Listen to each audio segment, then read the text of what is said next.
Coulomb's law में एक दो टर्म बच गए हैं, पहले उसको हम लोग डिस्कस कर लेते हैं, फिर प्रॉब्लम में आएंगे। वो है कूलम्ब का वेक्टर फॉर्म, कूलम्ब लॉ का vector form. Vector form of Coulomb's law, vector form of Coulomb's law.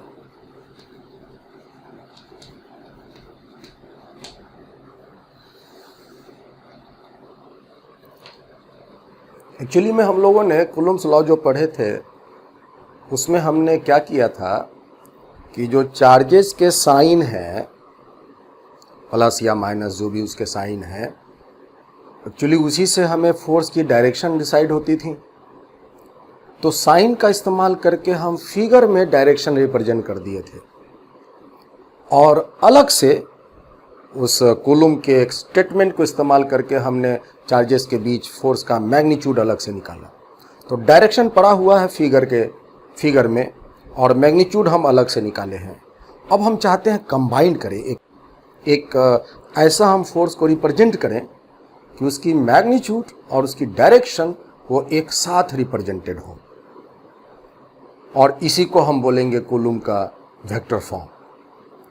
तो देखते हैं कैसे हम इस बात को कर सकते हैं। मान लिया जाए कि एक चार्ज यहां है Q1, पॉजिटिव है, प्लस Q1, और एक चार्ज यहां है प्लस Q2। ठीक है, क्या करते हैं कि ये दोनों चार्ज का पहले हम पोजीशन को रिप्रेजेंट कर लेते हैं। ये दोनों चार्ज जो है वो कहां पर अवस्थित है, इसको दर्शाने के लिए हम क्या करेंगे, तो एक एक्सिस सिस्टम का हम निर्माण करेंगे, that is called reference axis system. ये रिप्रेजेंट करेंगे और जैसा ये दोनों चार्जेस की पोजीशन होंगी, अवस्थाएं होंगी, उसके अनुसार एक्सिस सिस्टम का चुनाव होता है। अगर ये दोनों एक लाइन में है तो बस हम एक एक्सिस ड्रॉ करेंगे, अगर ये दोनों प्लेन में है तो एक्स और वाई दोनों ड्रॉ करेंगे, और अगर ये स्पेस में है तो एक्स वाई जेड हम तीनों रिप्रेजेंट करेंगे। तो ये हो गए इसके पोजीशन दर्शाने के लिए रेफरेंस सिस्टम। Q1 का पोजीशन को हम इस पोजीशन वेक्टर से दर्शा सकते हैं, दिस इज R1। Q2 को रिप्रेजेंट करने के लिए हम इसका पोजीशन वेक्टर दर्शा सकते हैं, दैट इज R2। तो ये दोनों की पोजीशन ये तैयार हो गई है इस ओरिजिन के रेस्पेक्ट में। चार्ज Q1 Q2 पे फोर्स लगाएगा, Q2 भी Q1 पे फोर्स लगाएगा। हम बस एक चार्ज पर फोर्स को डिस्क्राइब कर लेते हैं in vector form according to the Coulomb's law. तो Q1 के द्वारा चलो हम Q2 पर फोर्स को डिस्क्राइब कर लेते हैं। तो Q1 जो है वो Q2 को रिपेल करेगा क्योंकि दोनों पॉजिटिव चार्ज हैं, और ये होंगे force on charge 2 due to charge 1। इसको हम इस तरह से लिखेंगे F21। 2 मतलब जिस पर फोर्स लग रहा है, और 1 जो बाद में है इसका मतलब उसके द्वारा फोर्स लग रहा है। तो इसको हम पढ़ेंगे कैसे, F21 को हम कैसे पढ़ेंगे, तो इसको पढ़ेंगे force on charge Q2 due to charge Q1, ऐसे पढ़ेंगे। अब देखो ये फोर्स की डायरेक्शन, मान लो कि इस Q2 पर फोर्स लगाया गया है Q1 के द्वारा, तो Q1 यहीं पर बैठे बैठे Q2 पे फोर्स लगा रहा है। तो Q1 से Q2 किस जगह अवस्थित है, माने Q1 के रेस्पेक्ट में Q2 कहां पर है, तो इस बात को तो ये रिप्रेजेंट करेगा। This vector will represent the position of Q2 with respect to Q1। इसको हम बोलेंगे position of 2 with respect to 1। 2 का पोजीशन, चार्ज 2 का पोजीशन 1 के रेस्पेक्ट में, position of 2 with respect to 1। और इसको हम ट्रायंगल लॉ से क्या लिख सकते हैं, R2 माइनस R1। ऐसे। तो आप इस डायग्राम को देख करके ये कह सकते हो कि जो फोर्स का डायरेक्शन है और ये जो position of 2 with respect to 1 r21 का जो डायरेक्शन है, ये दोनों का डायरेक्शन सेम है। ये दोनों का डायरेक्शन सेम है। तो अगर हमें इस फोर्स की डायरेक्शन दर्शानी है तो हम इसका डायरेक्शन इसके यूनिट वेक्टर से दर्शा सकते हैं। यूनिट वेक्टर में, इसके यूनिट वेक्टर में क्या है, तो इसका डायरेक्शन है।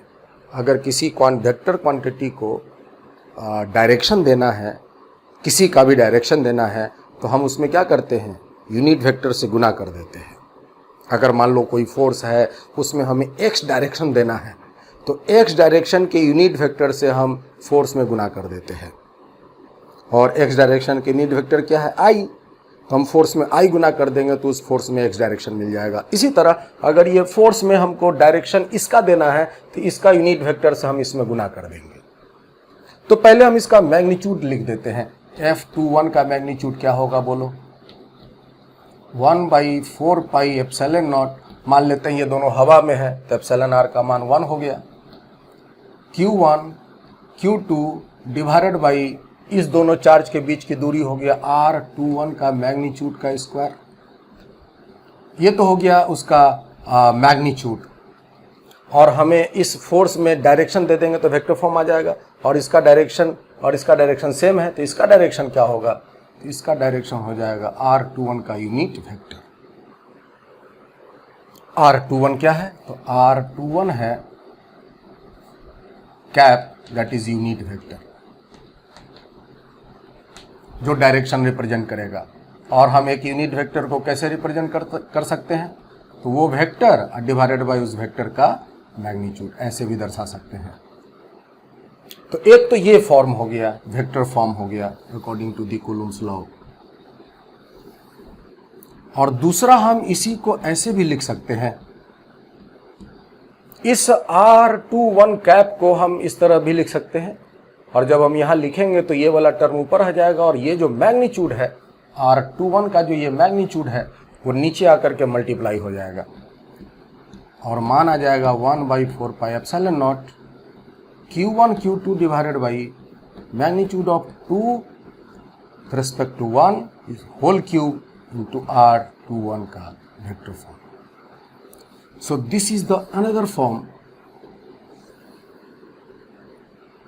in vector according to the Coulomb's law। तो ये आपके हो गए, ठीक है। सिमिलरली हम अगर इसी पैटर्न पर, यहां पर पैटर्न देखिए तो 2 1 है, तो यहां पर भी 2 1 है, यहां भी 2 1 है। तो इसी तरह से अगर हम इस चार्ज Q1 पर फोर्स की बात करेंगे due to Q2, that is force on 1 due to 2, इसको हम क्या बोलेंगे, force on charge Q1 due to charge Q2, है ना। तो इसको हम वेक्टर फॉर्म में कैसे कैसे लिख सकते हैं, तो आप बताइए। 1/4 pi epsilon not Q1 Q2 divided by r12 का मैग्नीट्यूड का स्क्वायर इंटू r12 का कैप, अकॉर्डिंग टू दिस ऐसे लिख सकते हैं। एक तो ये तरीका हुआ, यूनिट वेक्टर की सहायता से हम इस तरह लिख दिए।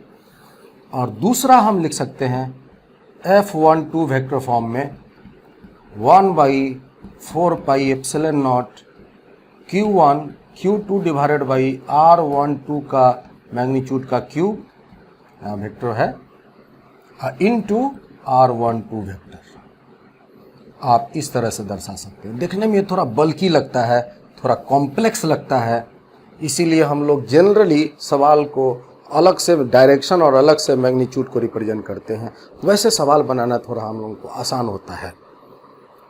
और वेक्टर फॉर्म में देख ही रहे हैं, इस तरह से उसका रिप्रेजेंटेशन होना है। यहां पर एक बात ये याद रखना है, वाइल राइटिंग, जब भी तुम while writing the Coulomb's law in vector form, जब भी हम कूलम्स लॉ को वेक्टर फॉर्म में लिखेंगे तो चार्ज का साइन भी हम वहां पर दर्शाएंगे। चार्ज का अगर साइन पॉजिटिव है तो पॉजिटिव लिखेंगे, नेगेटिव है तो यहाँ पर नेगेटिव लिखेंगे। जैसे अगर यहाँ पर प्लस और ये प्लस है तो ठीक है, प्लस प्लस प्लस हो गया। अगर ये माइनस होता, Q2 अगर माइनस होता तो यहाँ पर हम माइनस Q2 लिखते, यहाँ माइनस Q2 लिखते, यहाँ माइनस Q2 लिखते। ठीक है। तो while writing the Coulomb's law in vector form, the charge is used with, the charges should be used with sign, should be used with sign, sign के साथ यूज करेंगे। ये बातें आप समझ लीजिए। तो ये हुआ जो हमसे 12th के एग्जाम में पूछ देता है, right the Coulomb's law in vector form. तो हम इस तरह से उसका वेक्टर फॉर्म को रिप्रेजेंट कर सकते हैं। सवाल बनाने में हम इसका बहुत कम उपयोग करते हैं। तो एक तो ये टर्म है। दूसरा है कि अगर एक चार्ज पर कई फोर्सेस अगर लग रहे हों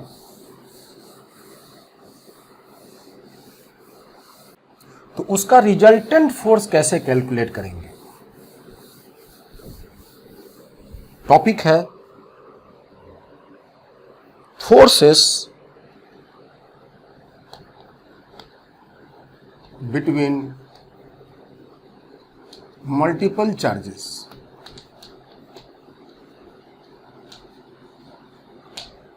फोर्सेस बिटवीन मल्टीपल चार्जेस।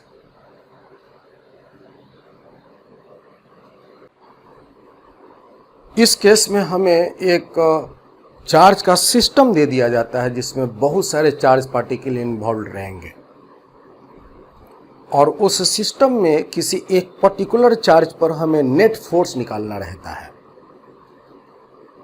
ना। तो उस पर्टिकुलर एक दिए गए चार्ज पर नेट फोर्स हम कैसे कैलकुलेट करते हैं वो यहाँ हम थ्योरम में सीखते हैं। और इसको निकालने के लिए जो प्रिंसिपल इस्तेमाल होता है उसको बोलते हैं प्रिंसिपल ऑफ सुपरपोजिशन। तो प्रिंसिपल ऑफ सुपरपोजिशन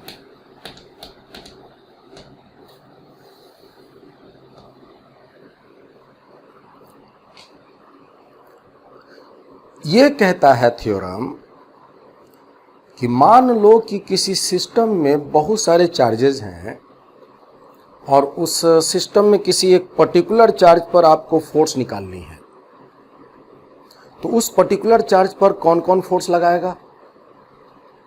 तो उस पर्टिकुलर चार्ज पर उस सिस्टम के अंदर बाकी और जितने भी चार्जेस हैं सारे के सारे लगाएंगे। अगर 1,00,000 चार्जेस हैं तो लाखों चार्जेस जो हैं उस चार्ज पर्टिकुलर पर फोर्स लगाएंगे और उस चार्ज का नेट फोर्स कितना होगा? तो जितने भी चार्जेस फोर्स उस पर लगाए हैं उसका रिजल्टेंट होगा। और उस रिजल्टेंट को हम कैसे निकालेंगे? तो हर एक चार्जेस के द्वारा जो फोर्स उस पर लग रहे हैं उन सारे फोर्स का हम वेक्टर फॉर्म लिख देंगे और वेक्टरली उन सारे फोर्स को अगर हम जोड़ देंगे तो उसका रिजल्टेंट फोर्स का मान निकल जाएगा। और यही कहलाता है प्रिंसिपल ऑफ सुपरपोजिशन। और इस प्रिंसिपल का क्या कहना है? इसका कहना है total force on A given charge will be equal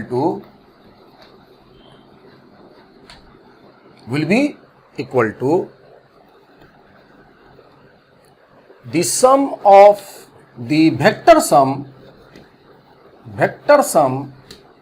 of all forces due to its surrounding charges.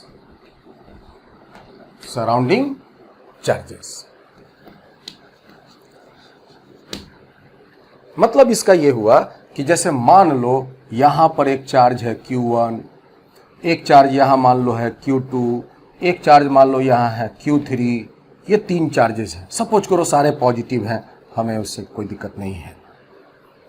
और एक चार्ज सपोज करो ये Q0 है और हमें इस Q0 पर नेट फोर्स निकालना है। हमें इस Q0 पे नेट फोर्स निकालना है। हम इस बात को डिस्क्राइब कर लेते हैं। Let a system contains charges Q1, Q2, Q3 and Q0 as shown। और हमें निकालना है to find net force on charge Q0। ये बातें समझते चलिएगा।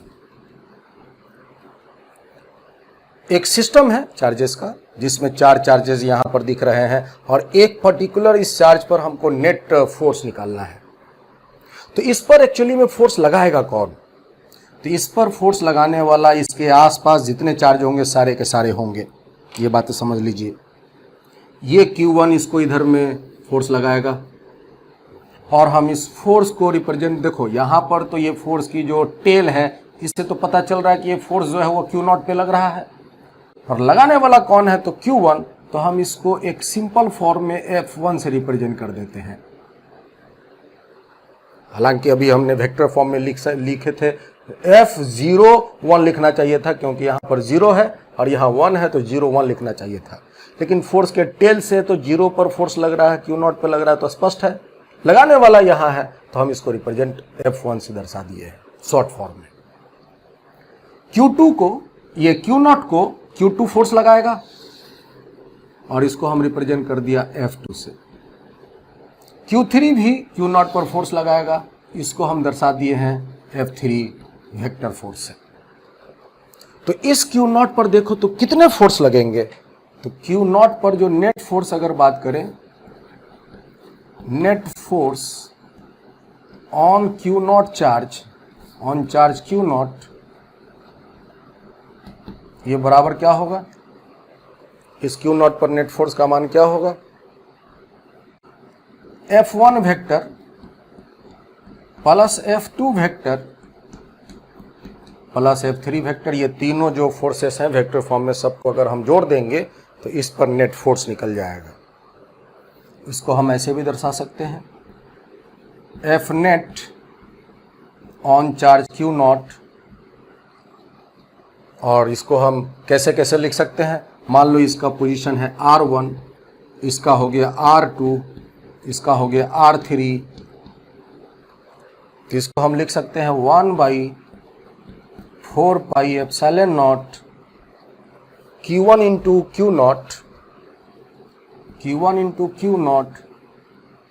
डिवाइडेड बाई R1 वेक्टर का मैग्नीट्यूड का स्क्वायर इंटू R1 का कैप, जो अभी हमें वेक्टर फॉर्म में कूलम्ब्स लॉ में सीखे थे उसके अनुसार लिख दिए हैं।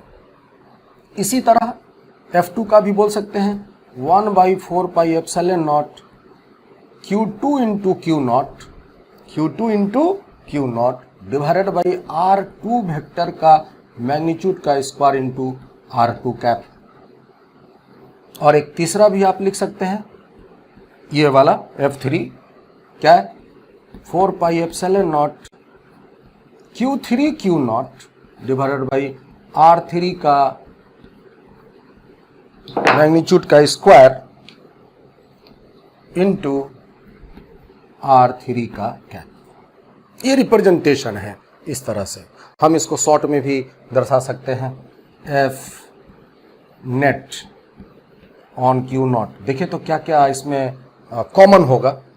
तो Q0/4 पाई एप्सिलॉन नॉट ये सब में कॉमन हो जाएगा भाई, 4 पाई एप्सिलॉन नॉट सब में कॉमन हो जाएगा। बचेगा क्या? तो यहाँ बचेगा Q1 into R1 cap divided by R1 का मैग्नीट्यूड का square plus Q2 R2 cap divided by R2 के मैग्नीट्यूड का square plus Q3 R3 cap divided by R3 के मैग्नीट्यूड का स्क्वायर। इस तरह से हम इसको रिप्रेजेंट कर सकते हैं। This is called principle of superposition. This is called principle of superposition. मान लिया जाए कि अगर ये सिस्टम में n चार्जेस हो, बहुत सारे चार्जेस, ये जैसे 1 2 3 4 5 6 7 8 9 10 बहुत सारे चार्जेस हो, तब उस केस में हम कैसे लिखेंगे?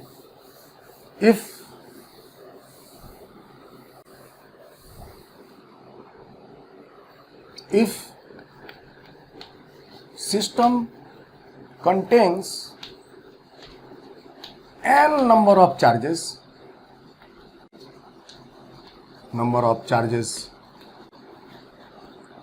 then the net force on charge Q naught, वो जो चार्ज Q naught है जिस पर हमें फोर्स निकालनी है, ड्यू टू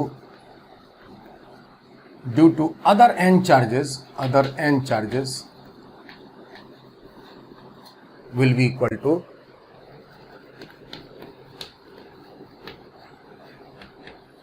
ये जो F net होगा, है ना, ऑन Q naught, इसको हम कैसे लिख सकते हैं? अगर n चार्जेस हैं तो इसी तरह जैसे यहाँ 3 गो है तो 3 गो में बंद हो गया, तो इसी तरह से n तक चला जाएगा। Q3 R3 cap divided by, जैसे Q3 R3 cap by R3 का मैग्नीट्यूड का स्क्वायर है, उसी तरह से Q4 Q5 Q6 इसी तरह से होगा। तो इसको हम एक शॉर्ट में मैथमेटिकली कैसे लिख सकते हैं? Q not by 4 pi epsilon not, ये तो कॉमन होगा, और हम इस सब को दर्शाने के लिए समेशन यूज कर लेते हैं क्योंकि सबका जोड़ है, और यहाँ हो जाएगा QI RI cap divided by RI के वेक्टर का मैग्नीट्यूड का स्क्वायर, लाइक दिस, और I का मान मेरा होगा 1 से लेके n तक। तो इस तरह से आप इसको रिप्रेजेंट कर सकते हो। ये दर्शाने की विधि है। सवाल बनाने में हम प्रिंसिपल ये यूज करते हैं, लेकिन इस तरह से नहीं बनाते, वेक्टर फॉर्म से नहीं बनाते हैं, क्योंकि वो ऐसे बनाएंगे तो बहुत लंबा चला जाएगा। तो चूंकि ये फिजिक्स का एक खास प्रिंसिपल है, हमसे पूछा जाता है, तो हम इस तरह से इसको रिप्रेजेंट कर सकते हैं। यहां पर एक बात ये खास समझने वाला है कि जैसे मान लिया जाए कि Q1 के द्वारा Q0 पर ये फोर्स लगा, ठीक है। अब अगर हम इसके बगल में Q2 लाके रख देंगे तो Q0 पर जो Q1 के द्वारा ये फोर्स लग रहा है, क्या इसके रखने से इस फोर्स पर कोई असर होगा? मतलब एक चार्ज के आ जाने से पहला चार्ज जितना उस चार्ज पर फोर्स लगा रहा था, ये वाला, क्या इस चार्ज के आने से इस फोर्स पे कोई असर होगा कि नहीं होगा? तो इसका आप जवाब दीजिएगा कि इस चार्ज के आ जाने से इस चार्ज के द्वारा जो इस पर ये फोर्स लग रहा था, अब इस फोर्स पर कोई भी असर नहीं होगा। There will be no effect on force due to presence of other charge, है ना। किसी दूसरे चार्ज के प्रेजेंस होने से आपस में दो चार्जेस के बीच जो फोर्स लग रहे हैं पहले से, उस पर कोई असर नहीं होगा। तो इस बात को हम नोट कर देते हैं।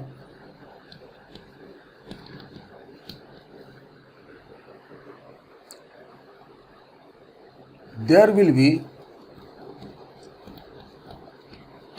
no effect on the force between two charges if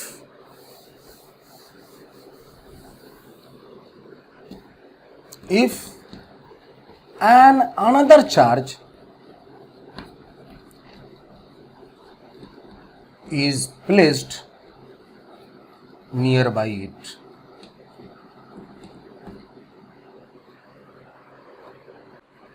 जैसे मान लो कि दो चार्ज पहले से कहीं रखा हुआ है और आपस में दोनों एक दूसरे पर फोर्स लगा रहा है, और उसके बगल में अगर हम एक और चार्ज रख देंगे तो पहले दोनों के बीच जो फोर्स लग रहे थे उनके बीच में क्या कोई फोर्स का बदलाव हो जाएगा? तो जवाब होगा नहीं। हाँ, एक चार्ज जो ला के रखे हैं वो भी अपना एक नया फोर्स लगाना शुरू कर देगा, परंतु पहले दोनों चार्ज के बीच जो फोर्सेस लग रहे थे उसमें कोई बदलाव नहीं होगा। जैसे हम इसको बताने के लिए एक एग्जाम्पल से आप इस बात को समझिएगा।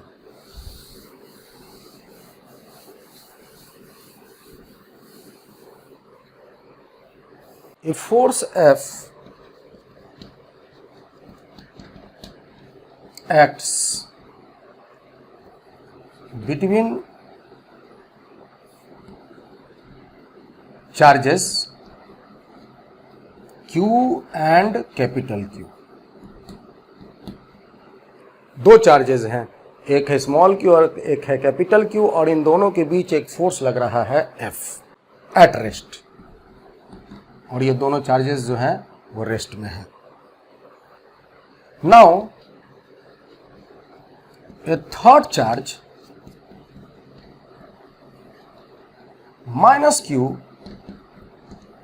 is placed onto the charge Q। जहां चार्ज Q है वहीं पर एक और माइनस Q चार्ज हम रख देते हैं। प्रश्न पूछता है find the force on Q due to charge Q।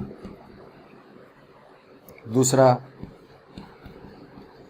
Find the force on Q due to charge minus Q। और तीसरा, find the force on find net force, find net force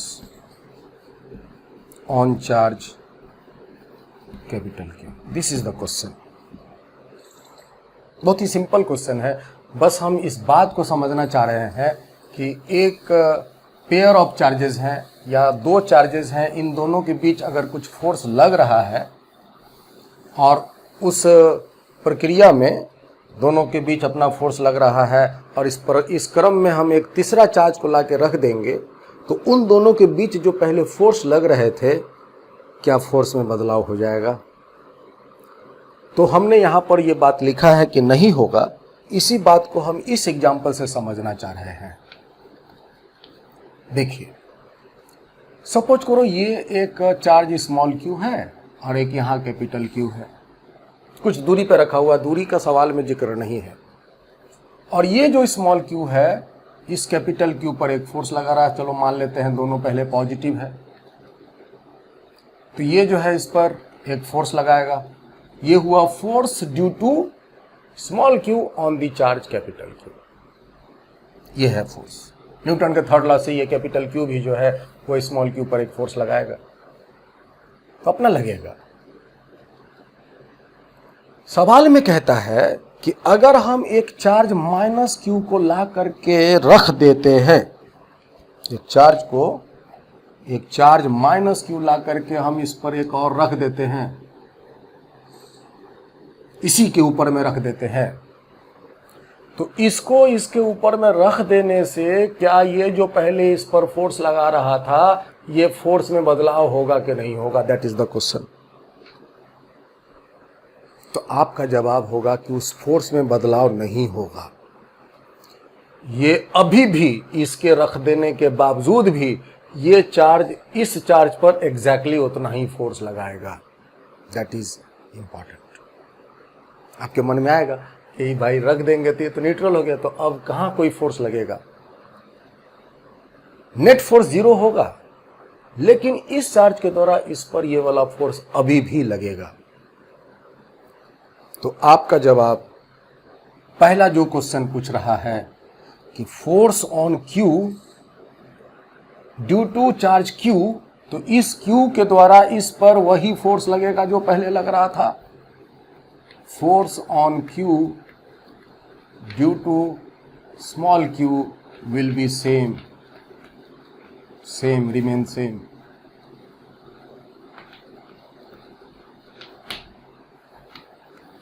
हाँ, इस माइनस क्यू के ला के रखने से ये minus Q भी जो है इस प्लस क्यू पर एक और अपना एक फोर्स लगाने लग जाएगा। ये माइनस क्यू भी जो है, जो ना के नया रखे हैं, वो भी अपना इस पर एक फोर्स लगाने लग जाएगा। तो ये माइनस क्यू इसको क्या करेगा, अट्रैक्ट करेगा एक फोर्स से। ये होगा force on Q due to minus Q. और मैग्नीट्यूड क्या होगा, तो देखो Q और कैपिटल Q का जोड़ा वही है, बस यहां पर माइनस का फर्क हो गया तो डायरेक्शन अपोजिट हो गया है। तो F वो same magnitude and opposite direction.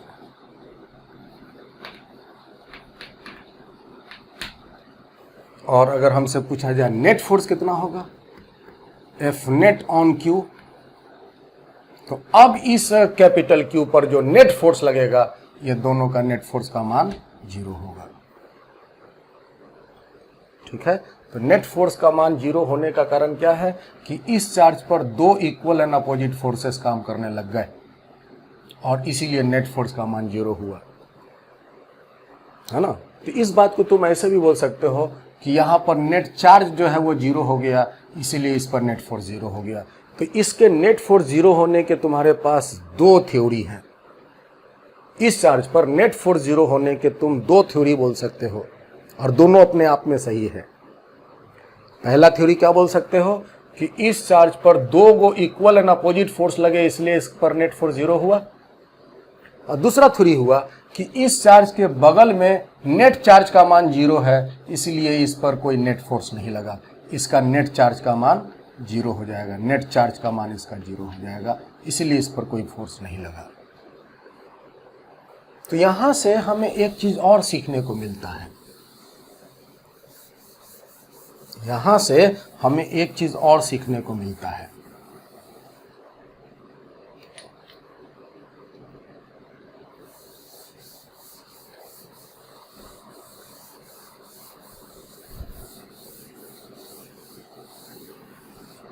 देखो यहां पर हम एक चीज यहां से और क्या सीखते हैं, how to remove a charge from a place.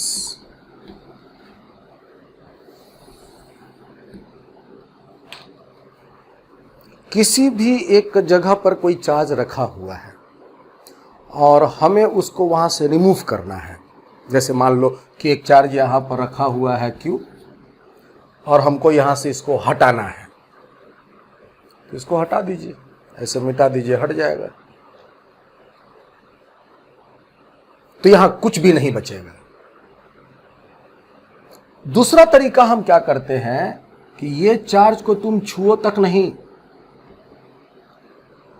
बस क्या करो कि जितना अमाउंट में और जिस नेचर का चार्ज है उतना ही अमाउंट में अपोजिट नेचर का चार्ज ला करके उसके ऊपर रख दो, तो अब इसका नेट चार्ज क्या हो जाएगा, इसका नेट चार्ज का मान 0 हो जाएगा। और नेट चार्ज का मान 0 हो जाना मतलब कि अब वहां पर चार्ज नहीं है, चार्ज रिमूव्ड हो गया। तो हम यही तरीका अप्लाई करते हैं। अगर मान लो कि एक चार्ज यहां पर है, कितनी संख्या में चार्ज है, एक ठो, और आप इसको अगर रिमूव कर दोगे तो यहां पर कितनी संख्या चार्ज का बचेगा, कुछ नहीं। इस तरह के केस में रिमूव करने के बाद चार्ज की संख्या 2 हो जाएंगी, चार्ज की संख्या बढ़ जाएगा, परंतु हम क्या बोलेंगे, चार्ज रिमूव्ड हो गया। तो रिमूव्ड का मतलब चार्ज की संख्या कम नहीं होगा, चार्ज की संख्या बढ़ जाएगा। और इस तरह से जब हम चार्ज को रिमूव करेंगे तो बहुत सवाल हमें आसानी से बनता हुआ दिखेगा। तो आप इस बात को नोट कर लीजिए, to remove a charge from a place, एक प्लेस से अगर आपको चार्ज रिमूव करना है, put put same strength of charge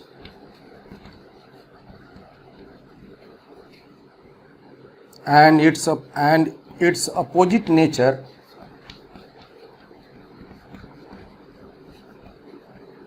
at that place. आप उस जगह पर उतना ही अमाउंट का चार्ज परंतु अपोजिट नेचर का वहां पर ला करके रख दीजिए, वो चार्ज वहां से रिमूव हो जाएगा, वो चार्ज का नेट मान जो है वो 0 हो जाएगा। ये टेक्निक है। तो आप इस बात को एक एग्जाम्पल और समझिए। जैसे मान लिया जाए कि ये एक स्फीयर है, नॉन कंडक्टिंग सॉलिड स्फीयर है, और इसमें एक चार्ज का भरमार है भीतर, पूरे वॉल्यूम में इसमें चार्ज भरा हुआ है। यहाँ पर एक चार्ज का भरमार है, पूरे वॉल्यूम में ये चार्ज भरा हुआ है। ठीक है, ये स्फीयर है। और हम क्या चाहते हैं? हम चाहते हैं कि इसके भीतर इतनी मात्रा में चार्ज गायब हो जाए। मतलब हम यहां पर एक कैविटी क्रिएट करना चाहते हैं, वहां पर इतना अमाउंट में हम चार्ज नहीं चाहते हैं। तो हम क्या करेंगे? अगर हम इतना अमाउंट में चार्ज को रिमूव करना है, टू रिमूव इतना अगर हम चार्ज को रिमूव करना चाहते हैं तो क्या करेंगे? हम कुछ नहीं करेंगे, हम उसके जितने चार्जेज हैं इसको हम यहाँ पर चुन चुन के हटाएंगे नहीं, हम रहने देंगे जैसा चार्ज पहले था, हम वैसा ही चार्ज रहने देंगे। हम उसमें जितने चार्जेस थे उसको हम जरा भी नहीं छुएंगे। बस उतना एरिया में उतना ही अमाउंट का अपोजिट चार्ज जो है वो ला करके यहाँ रख देंगे। जैसे इतना एरिया में जितना चार्ज हमको उड़ाना है, हम उतना ही एरिया में अपोजिट चार्ज ला करके रख देंगे। तो उतना एरिया का नेट चार्ज का मान 0 हो जाएगा। उतना एरिया का नेट चार्ज का मान 0 हो जाएगा। और ये फिर कैसा प्रतीत होगा? अगर हम इसका एक और डायग्राम तैयार करें, ये कैसा प्रतीत होगा? ये प्रतीत होगा कि भाई इतना अमाउंट में चार्ज नहीं है और बाकी सब क्षेत्र में इसके वॉल्यूम में चार्जेस हैं।